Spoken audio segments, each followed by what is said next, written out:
26 de mayo del año 2000. Clara García Casado, de 16 años, llamó a su novio Manuel para avisarle de que saldría con sus amigas y compañeras del Instituto Isla de León, con las que hacía un tiempo que no se veían.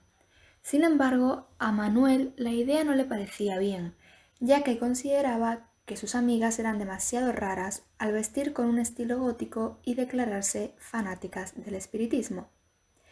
No obstante, esa noche, Clara se reunió con Raquel Carles Torrejón e Iria Suárez, de 17 y 16 años de edad respectivamente, para así pasar la noche en el Parque El Barrero. Manuel, si bien se había quedado un poco preocupado por la salida de su novia, salió por su lado con amigos y se olvidó del asunto. Pero no por mucho tiempo, porque pasadas las 3 de la mañana recibió el llamado de los padres de Clara, que le preguntaron si ella estaba con él.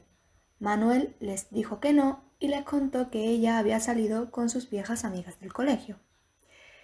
Clara María García Casado era hija de José Antonio García, un suboficial de la Marina, y de María Casado Figueira. Tenía un hermano varón menor.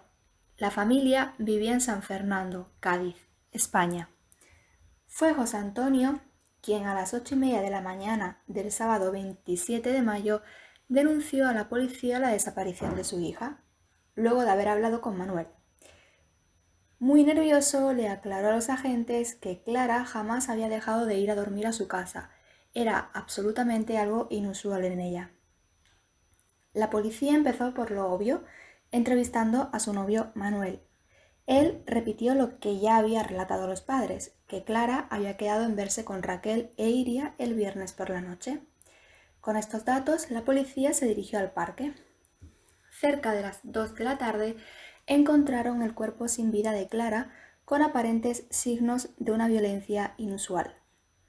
Los agentes buscaron a Raquel e Iria, quienes fueron trasladadas a la delegación policial para así ser entrevistadas. Durante la testimonial, los policías detectaron una profunda herida de cuchillo en el antebrazo derecho de Iria. Enseguida asociaron ese tajo con un posible forcejeo durante el apuñalamiento de Clara. Si bien las chicas parecían relatar una misma historia, después de algunos tropiezos y contradicciones, quedó demostrado que sus versiones eran un total invento. Era evidente que las coartadas habían sido preparadas, de tal forma que terminaron autoinculpándose. Ambas admitieron que el viernes 26 de mayo del año 2000 engañaron a su compañera de colegio para llevarla al Parque del Barrero, en San Fernando. Así buscaban concretar su plan satánico, matarla. Según la reconstrucción de los hechos, las tres jóvenes llegan al lugar, beben cerveza y se tiran a oscuras sobre el pasto para ver las estrellas y la luna. Con esas artimañas logran que Clara se relaje. Le dicen que cierre los ojos y les cuente cualquier cosa que le venga a la cabeza. Una se acuesta a su izquierda y la otra se tira a su derecha. Cuando se van a incorporar es cuando comienza el ataque. Iria sujeta a Clara por detrás y le tapa los ojos. Raquel saca la navaja y mientras ésta apuñala una y otra vez frenéticamente a su amiga, Iria la sostiene para que no huya y le ordena a Raquel que siga y siga. Clara suplica que la dejen ir, pero a sus amigas no les importa nada. Tienen un único objetivo, que es matarla. Las cuchilladas continúan porque Clara demora en morir. Le asestan un total de 32 navajazos, uno de los cuales le abre el cuello a 45 grados y logra su cometido.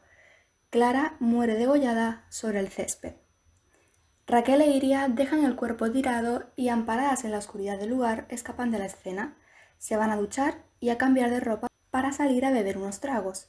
Festejan haber podido concretar, sin contratiempos, su sangrienta hazaña. Sus escabrosas confesiones se sumaron a la evidencia recolectada. En las casas de esas jóvenes las pruebas estaban a la vista.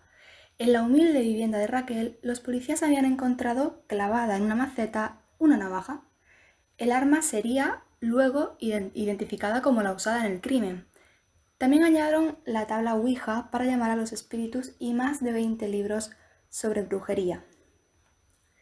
En el cuarto de Iria Encontraron mucho más: sus cuadernos personales donde revelaba su afición por los ritos satánicos, y en su computadora hallaron 35 cuentos gore, una especie de subgénero de terror donde la violencia no es sutil, sino brutal y explícita. En uno de esos cuentos se relataba un asesinato demasiado parecido al que habían cometido. Además, las coartadas para la noche del crimen estaban manuscritas por ella misma. Apasionadas por el ocultismo y la brujería, Iria Suárez y Raquel Carles Torrejón habían planificado con cartas de tarot el crimen que iban a cometer en el descampado.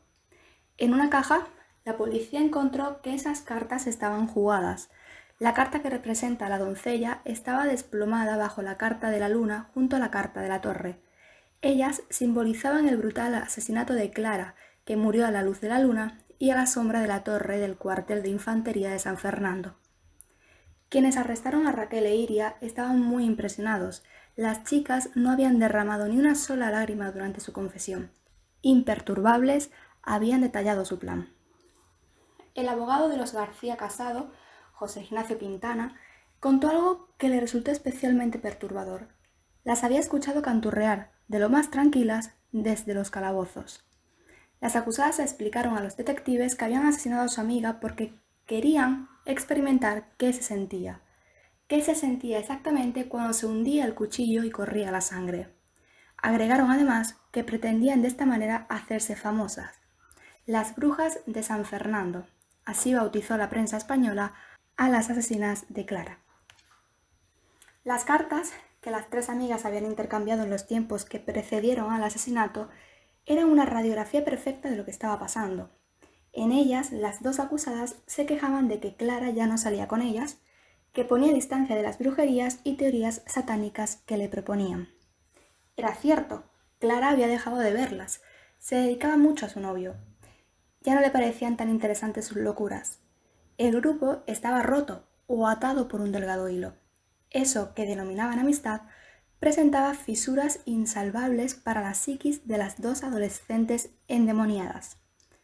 Frustrada por el alejamiento de Clara, Iria empezó a pergeñar cómo acabar con la vida de su amiga.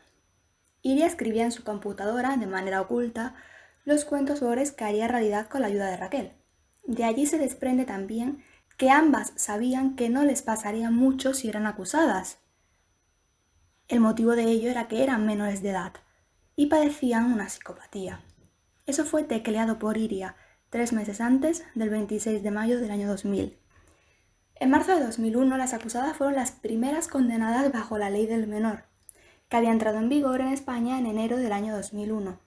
Se las condenó a 8 años de internación en un centro cerrado de menores y a 5 años más de libertad vigilada.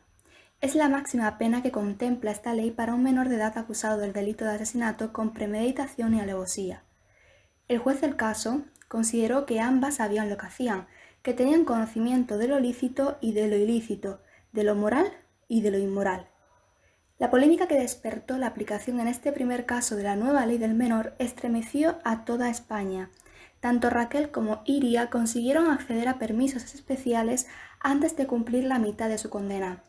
En 2005 accedieron a un régimen semiabierto con salidas a la calle para trabajar, pasear o estudiar. Lo singular de este crimen fue que sucedió el mismo año que entró en vigor la discutida ley del menor, que considera mayores a los que han cumplido 18 años al momento de cometer un delito. Este simple hecho salvó a Iria y a Raquel, que estaban a meses de cumplir los 18, de tener que pasar 25 años en prisión. Pero la legislación española, a diferencia de la inglesa, no contempla darles una nueva identidad a los menores criminales. Por ello, las asesinas siguieron usando sus verdaderos nombres y en sus fichas policiales su pasado violento ha sido eliminado. Han pasado 2 décadas del asesinato, pero la gente de la zona dice que el caso es imposible de olvidar. Una escultura de un unicornio alado fue levantada en 2007 en el sitio donde Clara fue ultimada, fue asesinada, en el Parque El Barrero. Los padres de Clara hace tiempo que optaron por guardar silencio. José Ignacio Quintana, el abogado que les representó, explica: hace tiempo que no quieren hablar con los medios. Lo que ha pasado a esa familia no tiene nombre. Fue un crimen impactante, absolutamente horrendo, sin explicación. No hubo móvil. Mataron solo por saber qué se sentía al matar, y esa irracionalidad acrecienta aún más la barbarie cometida.